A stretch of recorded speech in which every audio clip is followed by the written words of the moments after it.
Inga Anugrah bongkar kehidupan malam Ari Wibowo, sang aktor ke tempat karaoke dan bau alkohol. Sidang cerai pasangan artis Ari Wibowo dan Inga Anugrah masih terus berlanjut di Pengadilan Negeri Jakarta Selatan. Kali ini, Inga menanggali dari keterangan sopir pribadi keduanya soal Ari Wibowo yang kerap keluar rumah di malam hari. Dari keterangan saksi tersebut didapati bahwa Ari Wibowo memiliki kebiasaan mengunjungi tempat karaoke malam setiap bulannya. Ia bahkan diduga kerap menghabiskan waktu hingga larut malam selama berada di tempat karaoke tersebut. Begitu juga adanya bau alkohol yang terus-menerus terjadi seusai Ari Wibowo kembali ke rumah. Diketahui Ari Wibowo menggugat cerai Inga pada 3 April 2023. Gugatan cerai tersebut diduga dilatar belakangi adanya perselingkuhan yang dilakukan Inga oleh instruktur olahraganya. Selain itu, Ari juga menggugat hak asuh anak dari Inga. Ari dan Inga menikah pada 7 Juli 2006, keduanya dikaruniai 2 anak yakni Kenzo Wibowo dan Marco Wibowo. Tuduhan Ari kerap pergi ke tempat karaoke malam dibantah oleh kuasa hukumnya.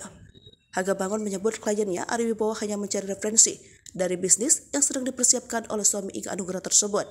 Sehingga Ari Wibowo harus turun langsung untuk mencari rujukan baru agar bisa memulai bisnis karaoke-nya.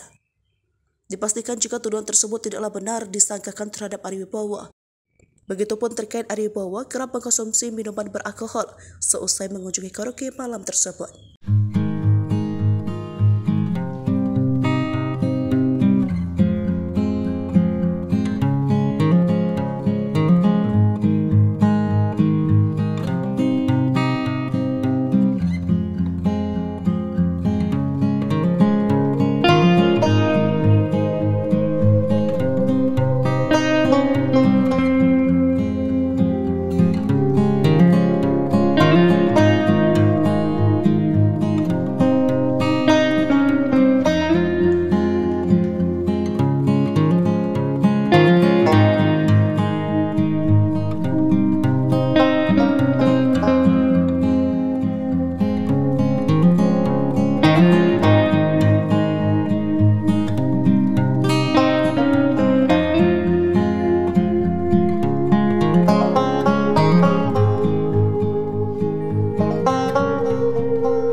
Jangan lupa komen, like, dan subscribe, serta tonton terus berita-berita terupdate lainnya ya.